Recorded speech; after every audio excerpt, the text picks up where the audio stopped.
Welcome to the MadHouse podcast, a safe place where we discuss the things that have been on our mind. So sit back, relax, as we dive deep down into the rabbit hole to see how far it goes.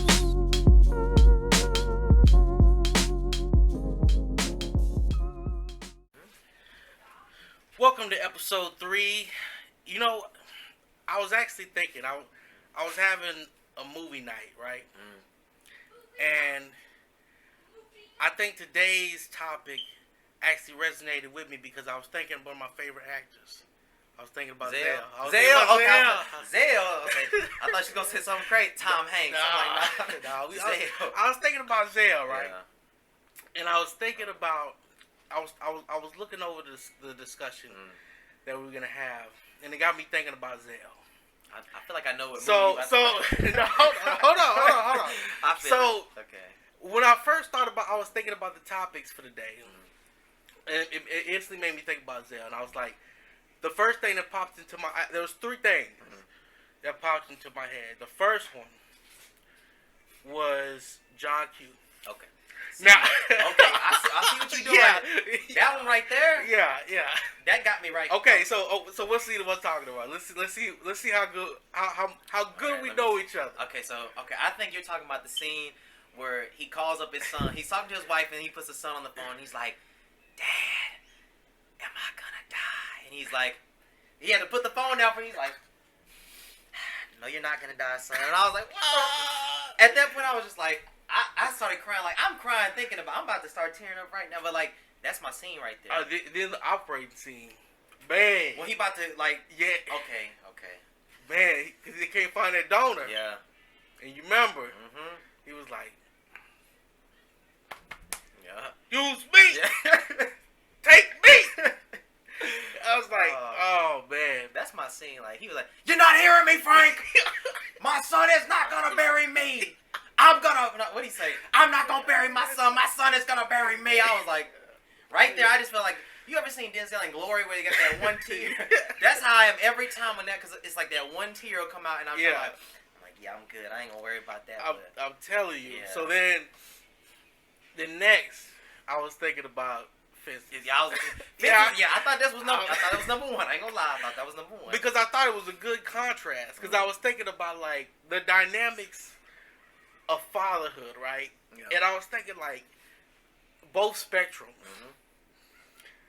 And I said, if I could think about something that made me think about fatherhood, I said Zale did it, because I said he hit it for both spectrums right there. And I said, and then I started thinking about Training Day. After that, I was like, I remember, because I remember when we sit down, we were talking about they would sit down, they would having a breakfast, the breakfast scene, the coffee scene. You fucked that up. I'm like, I think I will have some. No, you fucked that up. Too late. I'm like, all right, Zale, got him. You know what I'm saying? He's like, he's talking about reading the paper. Oh, yeah. And I was like, man, that's just such a part about being a dad too. That's like, you just want to get away, just read the paper, just, you know, it's all bullshit. Yeah. But it entertains me. This 99% bullshit, but it entertains me. You won't let me do that. Now you entertain me with your bullshit. I'm like, that sums up being a dad right there. It had me thinking about being a dad, right? And I was like, you know what? I really enjoy how I was raised, because I feel like the way I was raised kind of molded the way I am as a father. Yeah. And I feel like as a father, I hate to say it, like, it's almost old school. Like, I feel like I have that like 50s mentality, like that just old school, like, you know, I'm the dad. Yeah. I'm gonna take care, make sure my kids have what they need. You know, it's my responsibility. You know, they're gonna eat before I eat. Yeah. And I remember 2 distinct moments in my life, and you know, I don't see them as bad moments, but I remember we had just came back home I think. I don't know if I think it was McDonald's. It might have been McDonald's or it might have been churches. I'm pretty sure it was McDonald's. We frequented both of those very often. I'm pretty sure. Yeah, I'm pretty sure it was McDonald's. We frequented those very often. Now I don't know if you remember, but it was when we stayed in these apartments. I think we were in West Dallas, and the lights were off. The lights got cut off. Electricity got cut off, and I remember Dad not tripping, but he lit up some candles, and he's like, man, and we finna have this camp out tonight. We finna camp out tonight, boys. And he got us some McDonald's, and we sit there, and we had the candle lights, and we were sitting there like we were finna camp out, and I just remember being like, oh man, this is so cool. Yeah. I don't know if you remember that, but I remember being like, man, this is so cool. And as I look at it now, I was like, damn, I said, that was one of them struggle moments that I didn't know was a struggle moment because of how my dad raised us. Like, he did such a good job that when we were struggling, like, I didn't even realize it. Like, I didn't even realize it. I don't think it was until, I think it was when I started getting a little bit older. I don't remember what grade it was.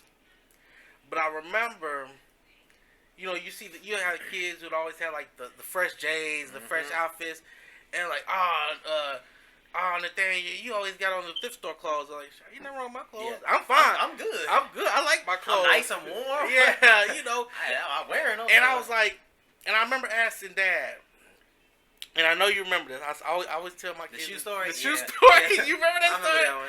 I remember. I said the shoe story. Yeah. I said I always remember. Where he took us, I remember he took us to Payless. No. First he took us. I don't remember. Was it Foot Locker? Foot Locker or Finish Line. Yeah, it was Foot Locker or Finish Line. And he's like, man, try on these J's. The new ones. They just dropped today. Ooh, the fresh joints. They weren't even retros back then. They were just. That's what it was. That was that was just Jordans back then. I remember put them on. Now walk in them. How's that feel? I'm like, oh, Pop, you feeling yourself? Like, oh, shit, I got some J's on. I'm telling you. I remember this story. I tell our kids all the time. And then he said, all right, take them off. And I'm like, we ain't getting these. We'll be back. Yeah, I'm like, what? Hold on, what? But they feel good, Pop. He's like, go ahead, take them off. He took us to Payless. He took us to Payless. I remember he took us to Payless. I think this actually might have been in Townie's Mall. I think it was in Townie's Mall. I'm pretty sure. If I'm not mistaken, I remember the interior of Townie's Mall. And he said, was it some LA Gears? It might have been LA Gears, the ones that light up. Yeah, the light up shoes. Yeah, and he's like, put them on. I was like, all right, these ain't as fly as the Jordans.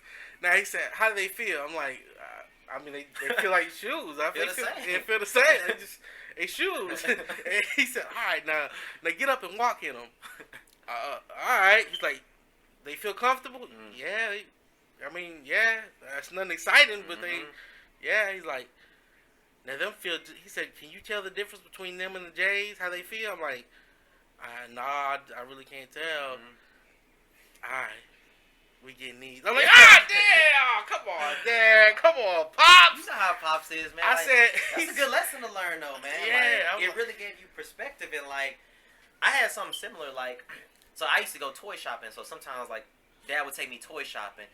And I'd be like, oh, yeah, I want the wrestling men's and all this extra stuff. Because I always had to have the Rock action figure. And he always made sure I had at least one of those. So he was like, we were looking at the toys, and I wanted this real big wrestling ring, and it was probably like $60 or $70. So Dad's looking at it, and it's my birthday, so I get to choose something. So I'm like, oh yeah, I want this one.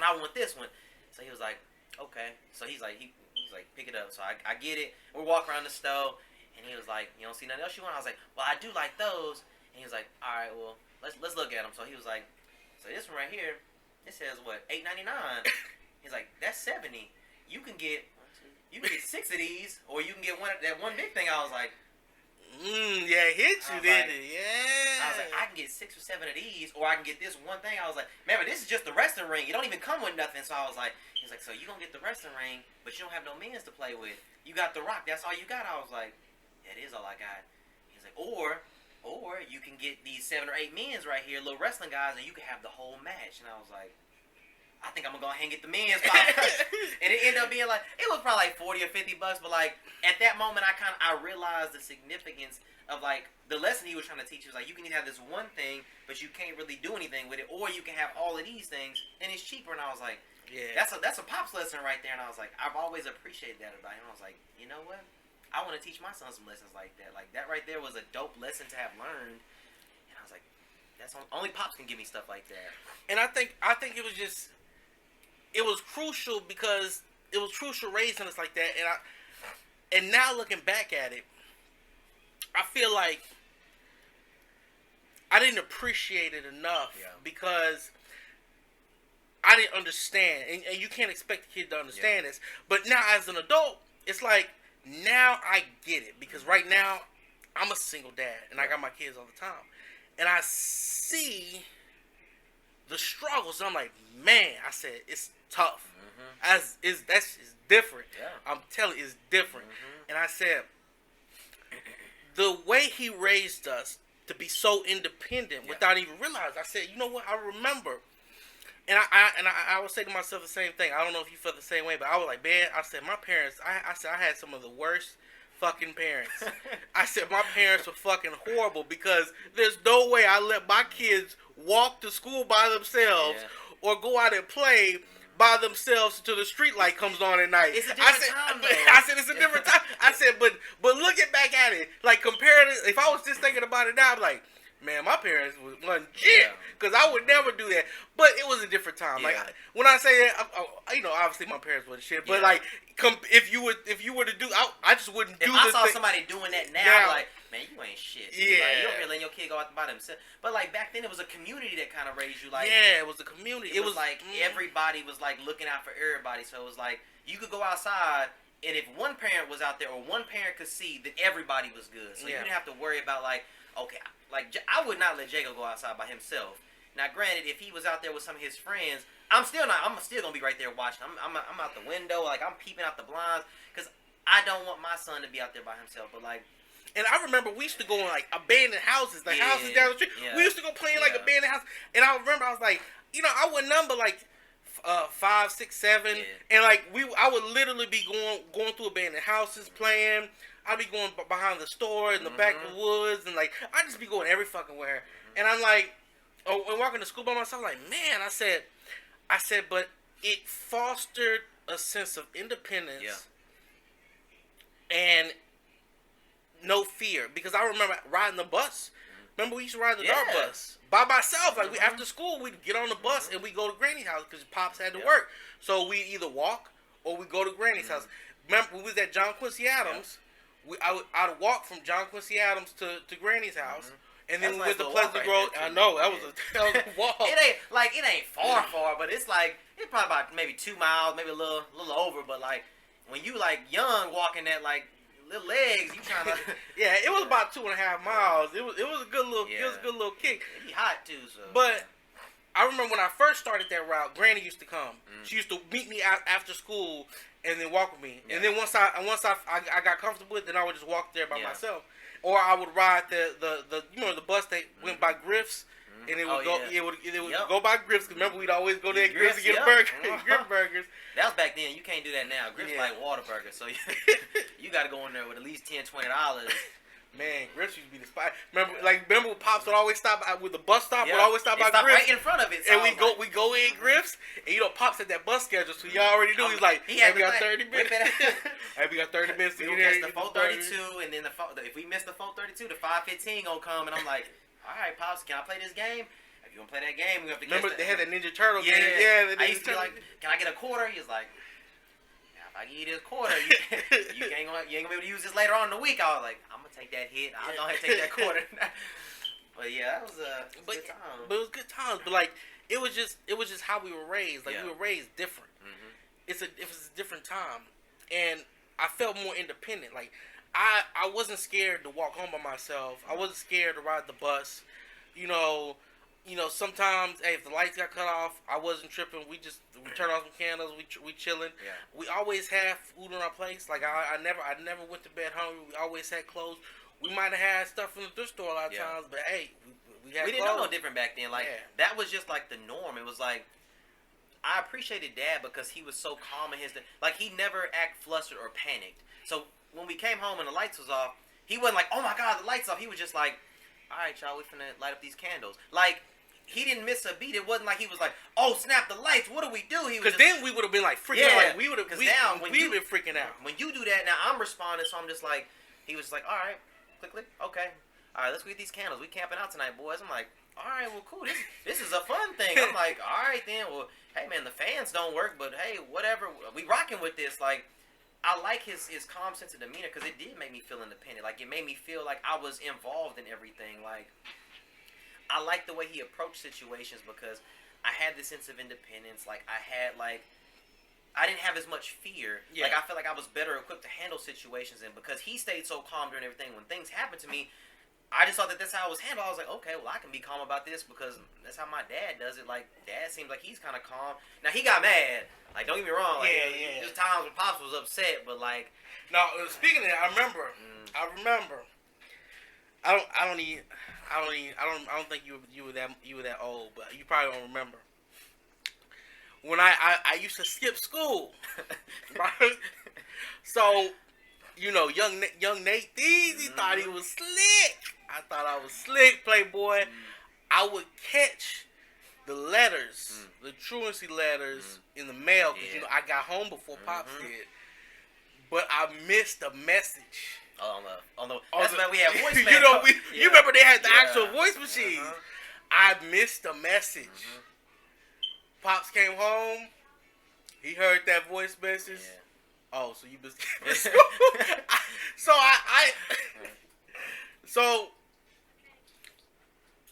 when I already knew, what time it was. Yeah. I tried to run under the bed and hide, and I remember him pulling me from under the bed, whooping my ass, and I said, "Damn, I ain't never do that again. I'm gonna just have to go to school." But I said, again, it's like we were raised in an environment where like we got that discipline when we needed discipline, but it wasn't like. It wasn't crazy. Not, unless we was at Grandma's house. Yeah, we was at Grandma's house. Let's make that differentiation because Grandpa, those are two different places. Like Pops was always fair because anytime before I got a whooping, he would always before you got the ass whooping, he would always sit you down and be like, "Now you know why you finna get this ass whooping, right?" And like that makes you even more scared because like now you gotta own up and take ownership. He was like, there was one time I think I was skipping school too, and like we're sitting down at the table. And he was like, well, you know you finna get this ass whooping, right? And I'm just like, I'm trying to eat my food. I'm just like, yeah. He's like, now before you get that, I'm gonna hear your side of the story, so you can tell me why you've been skipping school. And I'm just like, I don't know. I just didn't want to go. And he's like, all right. And you think that's a good enough excuse? I was like, I don't know. I mean, I guess. I didn't know what to say because like no one's ever like that's an intense line of questioning for like a 13-year-old. I'm like, I guess I don't know. But then after I got the whoop, he explained to me, he's like, you gonna get this whooping because you was skipping school and you know you ain't supposed to be doing that. And like, I didn't like it then because like you know you about to get an ass whooping, but like you know you really be acting scared when they tell you about to get that ass whooping that you knew you was gonna. It's just it hit differently when I verbalize it. But like I look back on that now and I'm like. I respect that now because, like, I had to take ownership for it at that moment. Like, you're telling me what I did wrong. You're explaining to me why it's wrong. And, like, I understand what I did was wrong. And now you're saying, hey, this is what you did. This is the consequence. And then we move on from it. Like, it wasn't like we going to sit on it for a long time. Well, you going to get your ass whooped. And then after that, it's like, all right, cool, now we moving forward. It wasn't like he going to keep bringing the shit back up. It was just like, okay, well. Yeah, because he was quick to move on from stuff. Like, Pops is one, like... one thing I always loved about Pops doesn't like hold grudges. Like Pops will give you an ass whooping and everything is fine. That like it's done. Like once it's done, it's done. We did it. We handled it. It's fucking over. We don't want to talk about it no more. And I think like when I think about things I would like to do differently though, I really think that I want to give more like emotional love. Yeah. To my kids, and like I said, Pops was a great dad, but I can tell, like, I obviously knowing from how Grandpa was, Grandpa was he was a hard dude. He was a tough. You know, he was a rough tough. Exterior. Yeah, man. You had to. The only person that got through that was Grandma. Like, I ain't never seen him be like gentle with nobody but Granny. And like, even sometimes they dynamic. I was like, he seemed like he just kind of rough, like kind of mean to her. But I'm like, she understood him. Like, she knew like the time that they was raised in. But like, she's like the only person I ever saw really get through. Yeah. I ain't never seen him be like nice or gentle to nobody. And like I said, when I say nice and gentle, I mean as in like as nice as he could be.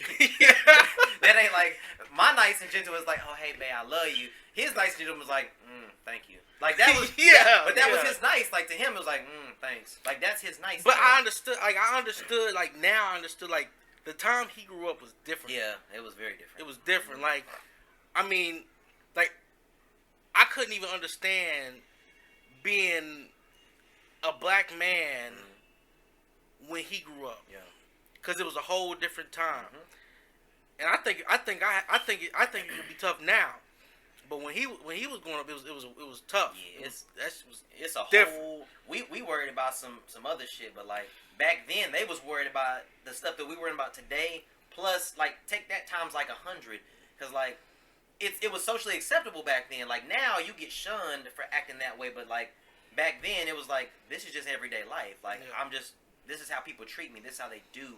So it was like, I know the fear that I have for my son in today's time, but just imagine what he felt back then, not knowing how to like verbalize that or not knowing how to like kind of like get that across. He like, well shit, this may not ever change. So I gotta raise you how we are now. Like I'm not gonna raise you for how I think it's gonna be. I'm gonna raise you for like living life how I'm living life right now. So it's kind of like Kratos and Atreus. Yeah, that's kind of like I look at Grandpa as like the Kratos. Yeah, I'm not like if I had you know what, if I had to put it on anybody, I think the closest person, the closest analogy I get to our grandfather, it would be Kratos. I'm telling you, boy. Come boy, read this. You always want me to read something. What was that? Nothing. Cause you remember changing the channel. I remember one time I changed the channel when he was watching his old western. Looking like Gunsmoke Bananas. I remember I changed Gunsmoke Bananas. He hit me with a Kratos. Boy, who told you to change the channel? He was like in another room. He was like getting like he was in the kitchen or some shit. Like click. And he used to drink them old Milwaukee. Man. Like he used to watch Bonanza, Gunsmoke, Star Trek. I'm telling you, and I said, knowing how he was, I said, I understand why my father wasn't as emotional. Yeah. So I try to be more loving and more open to the sensitive side, right? You know, and it's tough trying to find that balance, right? But like I try to like now I always try to give my son, I'm giving him hugs and kisses, my daughter hugs, kisses, you know, I love y'all, and I'm constantly trying to smother them with affection. Because I feel like that's one thing although I feel like I had a good childhood, I feel like that's one of the things I feel like I could have used more of. Yeah. So, and I feel like part of being a child, part of growing up in a family, like you want to try to do a little bit better than the previous generation. Yeah. So, you know, there's nothing wrong with with the way we were raised, but we can do a little bit better, and then our kids will do a little bit better, and you know they keep that cycle going. So you don't want to keep the same. Like just because you were raised a certain way doesn't mean you have to continue. Because like obviously as you grow up, you'll look back and like, man, they didn't have to whoop me with a switch. Like there are things that we got them extension cords. Yeah, like my kids don't know what an extension cord is. I joked around and said, okay, I'm gonna get that extension cord. They're like, Dad, what are you talking about? Yeah, they don't know. They don't know what extension cord is. Because to them, like the way that they know you is like you're a combination of everything that you've been through and everything that you've learned. So like the things that happened to me when I was a child, I look back at those things and I'm like, you know what? I want to do something different with my son. I'm similar to you. Like Dad, he wasn't. I can count on this one hand, maybe like both hands. How many times Dad said I love you? Yeah, I'm telling you, I can count. Like as in like him actually verbalizing, I love you. I can count one hand because he loved you. And he just didn't say it. Like, he would say other things that, like, you would like, you know, it's all good, but, you know, like, care a lot about you, and you know I always want what's best for you. That was his way of saying I love you. But I can count this like 5 times in my whole life. He was like, and I love you. And even now when I hear it, I'm just like, what just happened right there? Like, am I dying? I remember telling you, I'm like, I could probably count the amount of time. I said, when he says it, it's impactful. Yeah, it's like it hits you like, I'm just like, I love you too, Dad. Like, sometimes I don't even know if I want to say it back because I'm like, thank you, Dad. I love you. It's like, I don't know if he wants to hear it back or he don't. I'm just like, dang, you know, but like, that's how he was. Like, he just wasn't very emotional. He wasn't very I really don't even call Pops crying. Remember when Grandma died and like, he was at the funeral and like, he looked sad, but he didn't cry. Yeah, I don't ever remember seeing Dad cry. Yeah. I know he's getting sad, and I know he probably does, but you remember Dad would close that door. Yeah. He would close that door. Go in his little room. Go in his room, and he closed that door, and he locked that door. And I said, I used to be like, man, Dad, how come you always lock the door? We can't go in there sometimes. And I said, I get it. Like, having kids, I get it, because you need that time to. And I said, man, I try to do things differently, but the one thing I think has been consistent is like, you gotta maintain that separation. Yeah. And I tell my kids all the time. There are boundaries. I said there's boundaries. I tell them all the time. I said I love you, but we're not friends. Yeah. I said and I tell them all the time. I said I'll do anything for you, but we're not fucking buddies. We're not friends. We're not fucking smoking buddies and drinking buddies. They're like, what is that? I said, don't worry about it. You'll find out. I said, and I tell them all the time because I catch them. Because they'll slip sometimes. Not all the time, but sometimes they'll slip. I'll say something, and they'll be like, oh, bro. I'm like, oh, what? Yeah. I said, because they're you could tell it was a slip. They'd be like, as soon as they say that, oh, crap, did you hear me? I'm sorry, Dad. I'm like, what you call me? I said, I'm not your fucking bro. I'm not your homie. Don't me. I said, it's yes, Dad, yes, sir, or something of that nature. I said, we're not friends. I said, I joke with y'all all the time.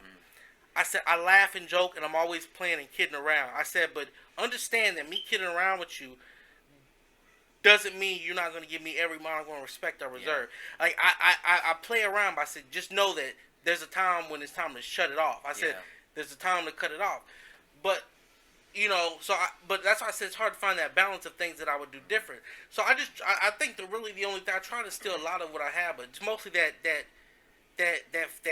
emotional, that sensitivity side. Like, I mean, I don't know about you. I mean, I want the same thing, because like I said, Dad was an emotional person. I am an emotional person, so I like to kind of like give my son those same things as well, because I'm like, I didn't get that when I was younger, but I feel like I wanted that. I craved that. I needed that, especially when I was like a smaller child. You know, Dad was more like, you know, you scrape your knee, all right, get up, and, you know, he wasn't like, give me a hug, it's okay. He was just like, you scrape your knee, he watch you, he don't say nothing, and you go, you know, going about your day. Like, my son falls down, like, I don't want to make a big deal. I'm like, all right, bud, you're okay. You know, you get up. So, he's small right now. Like, I want to give him all that emotion, like, I want to give him all the emotional support that I can, because as he grows up, I'll give him less and less, because now I gave it to you when you were young, so you know that I have the capability to give you that, and you know that I'm always there. But as he gets older and older, like, I always give my son hugs and kisses. Like, I can't pick him up without giving him his little cheeky kiss, because I just love him. But as he gets older, I'll give him less and less of that, and I'll give him different lessons, because I'm like, okay, son, you know, like, not that there's anything wrong with giving your son hugs and kisses, but I'm going to give him less of that, because I'm like, okay, now I'm going to teach you to be more independent, to be a little bit more, like, rough skin. Like, hey, you know, it's okay. Like, you fall down, you know, you don't need me to kiss your wound or nothing. Like, fall down, acknowledge that you fell down, and get back up. Like, it's okay. Keep it moving. Like, that's what I want to do differently with my son. Just be there for him more so emotionally. It's tough, though. It is. It's tough.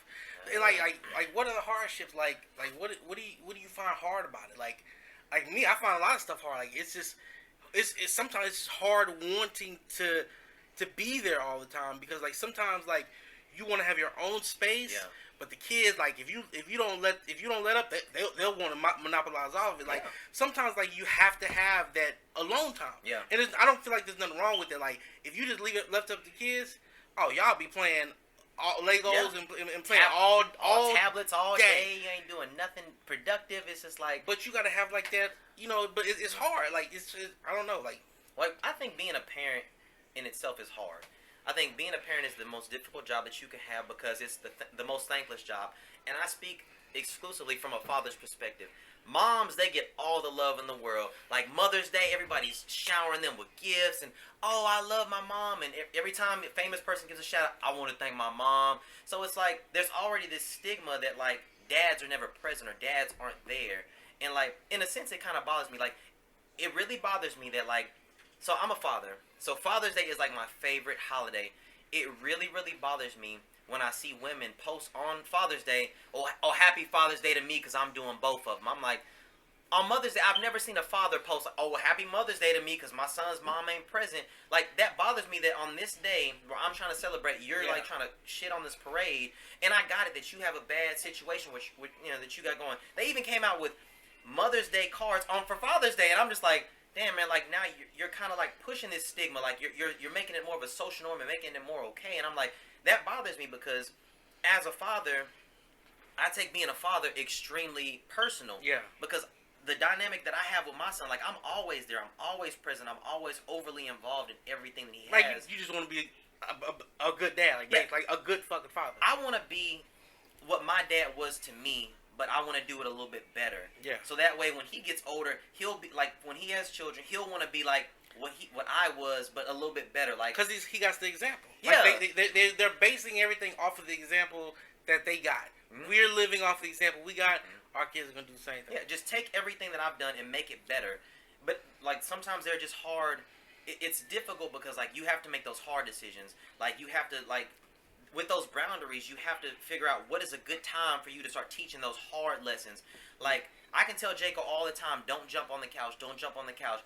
But at a certain time, I'm going to have to take a step back and say, okay, well, you're going to make this mistake. I'm going to let you learn from it. Obviously, I'm going to try to make it as safe as I can. But when you fall and get hurt, I'm going to be right there like, hey, I told you don't do that. But, like, I can't always be right up underneath you to be like, hey, do it this way, do it that way. I have to let you learn those hard lessons. And sometimes watching him make those mistakes hurts me because I'm like, it's a hard thing. Like knowing somebody's about to do something that they don't need to be doing, and they still want to do it. And you're like, as a father, like how do you kind of like? Oh no, I'm the same way. Like you can. I tell my kids all the time. I said there's two ways people learn stuff. I said I don't care what anybody tells you in life. I said there are only two ways that you will ever learn anything. I said you will either learn through listening, or you will learn through pain. Yeah. And I was like, "What is pain, Dad?" I said, "Pain is the hard lessons." Mm-hmm. I said, "Let me explain it to you like this." I said, "You want to come help me in the kitchen? You see Daddy cooking, you want to help me cook?" And I tell you, I said, "Okay. The first rule of the kitchen is you got to respect it. Mm-hmm. Part of respecting the kitchen is don't touch the oven when it's hot." Yeah. And I said. I can tell you that. Don't touch the oven when it's hot. Mm-hmm. Or you can touch the oven when it's hot. Mm-hmm. Burn your hand, and now you're going to feel that pain. And that pain is going to teach you that lesson that I don't need to touch that anymore. Mm-hmm. But you've at least given the template. You've at least said, don't do this because of this. So after you've done that, you've already done your part. Yeah. So now once they see that hot oven, they like, I'm going to touch that. So they made a decision. You see them about to do it, like, hey, don't do that. So they wait till you turn your head, and then they go ahead and touch it anyway. Now you've already given them, like, hey, this is the direction. Don't do this. Don't do this. I've tried to stop you. Now, once you've made that decision, you've been hurt now. Now you have to learn from that. Yeah. So, like, and it sucks because, like, obviously you didn't want your child to burn their hand, but you're sitting there like, I told you.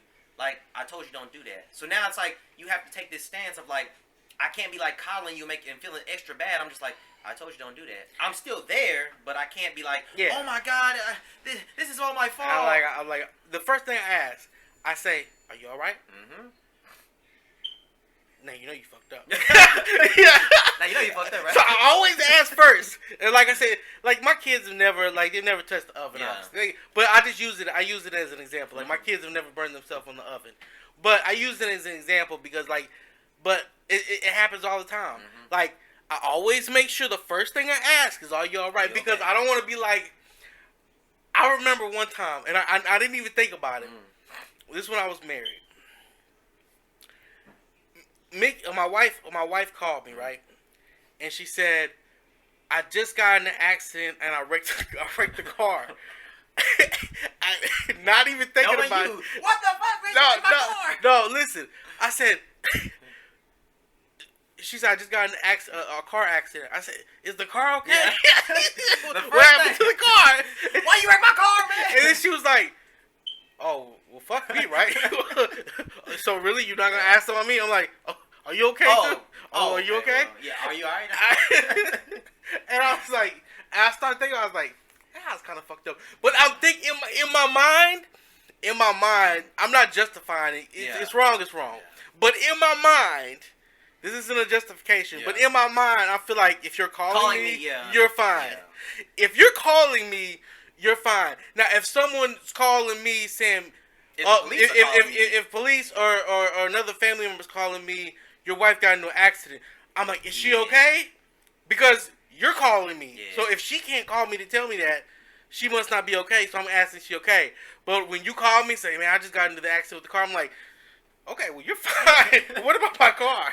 But anyway, that's besides the fact. But that's a lesson learned, right? Yeah. So I made a mistake, lesson learned. Mm-hmm. So I always ask, are you okay? Mm-hmm. I don't ask like, I don't freak out. The kid's crying and hurt. Are you okay? Mm-hmm. Because you don't want to. If you freak out, then they're gonna freak out even more. So I'm like, are you okay? Oh, I'm alright. I'm okay. You know you fucked up, right? I told you that too. I'm sitting there. You know I fucking told you not to do that, right? Mm-hmm. So I mean, it's hard. It's like hard. There has to be that balance, you know. Like there are some good dads out here. Like every mom is not present in the child's life. Every father isn't present, but like there are good women. There are good men. I like to think that there are a lot more good fathers out here than not. But that's just coming from the position that I stand in. I think that there's a lot of good dads, but I just think we all get a bad rap because there have been a few dads that aren't there, and I think that when a woman comes across a dude who hasn't been a good dad, she pushes that. So now she's basically like pushing that out into the world, like, oh man, men ain't shit, dads ain't shit. But like, as I look at it from my standpoint, I'm like, listen, granted, not every dad is going to be a great dad, but when I look at the situation, I'm like, there is no greater joy in my life that I have ever experienced than having my son. Like, me having my son was the single greatest thing that could have ever happened to me. Like, from the moment he was born, from the moment I held him in my hand and saw him, I had a conversation with him. And he'll never ever, because he's a baby. I was like, listen, baby Jay, listen, man, I love you. I will always be there for you no matter what. There's nowhere that you can go that I won't be with you. And I love you. But there are going to be times where we're going to butt heads. And I was like, I promise you'll never win. But I need you to know that everything that I do is for your best interest. And he just sitting there like, little head, just moving around. I said, it's funny. I said,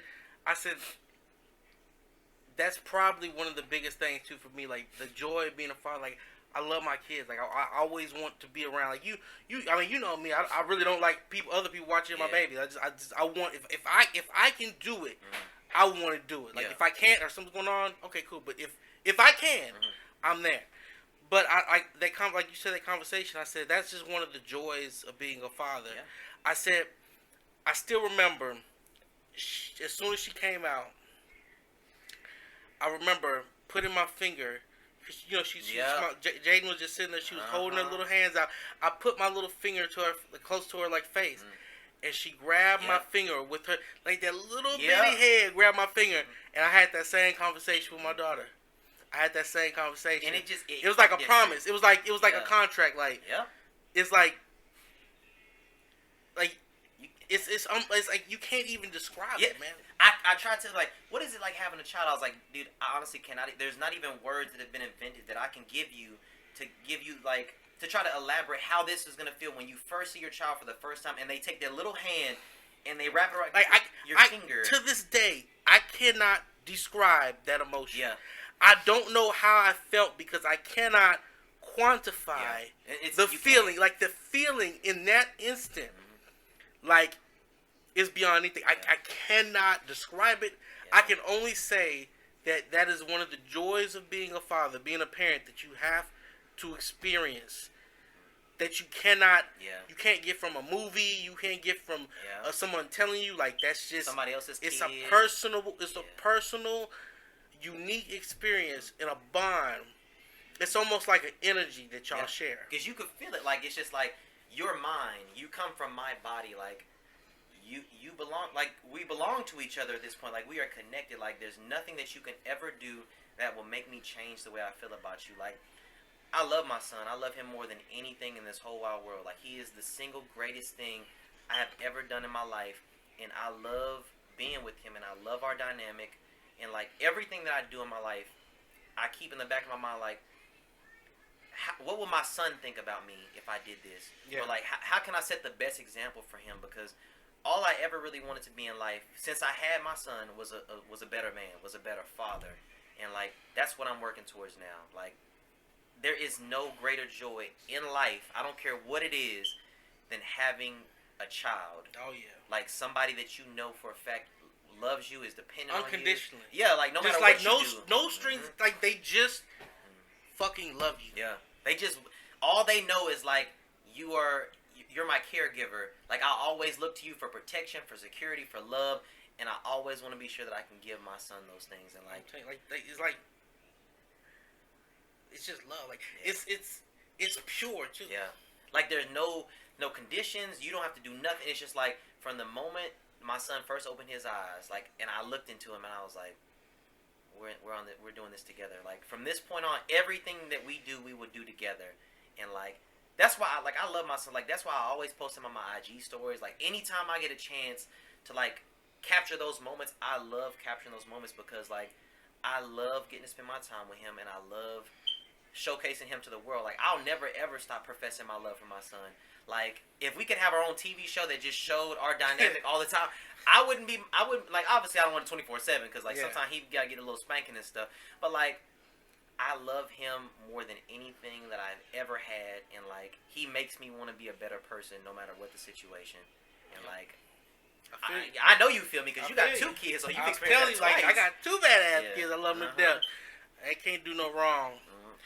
But I think that was a good show today, man. I really feel like we really got into it with, you know, our personal experiences, and, you know, hopefully other people can share their experiences as well. But I think this is something we can expand upon. Because being a father, it's ever changing, ever evolving, ever learning, everyday job. Hey, man, we're gonna have to get Pops in here one time. I'm telling you. Like, when y'all hear Pops, like, y'all think that we talking about him now, and y'all like, I don't know, he seems like he kind of passive, but, like, once we get him on this show, y'all gonna be like, man, y'all need to get his ass back here.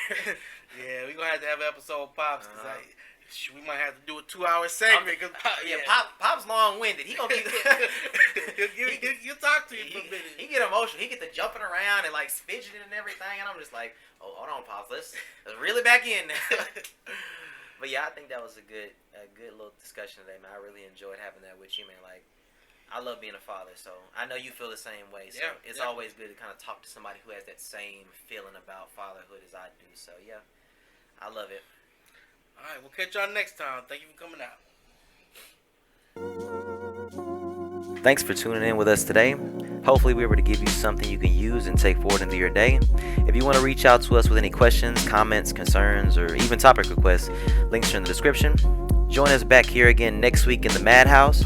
We appreciate you and where you are in your journey in life. And always remember, we're all quite mad here.